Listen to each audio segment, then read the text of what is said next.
Two identical satellites A and B revolve around the Earth in a circular orbit at a distance r and 3r from the surface of Earth. The ratio of linear momentum of A and B is.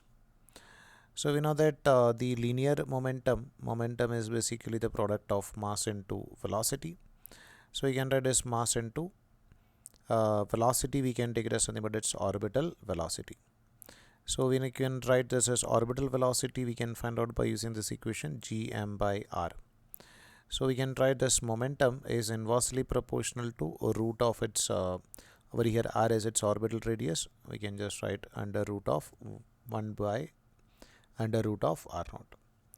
So two identical satellites A and B, so their mass is same, revolve around the Earth in a circular orbit at a distance r and 3r from the surface.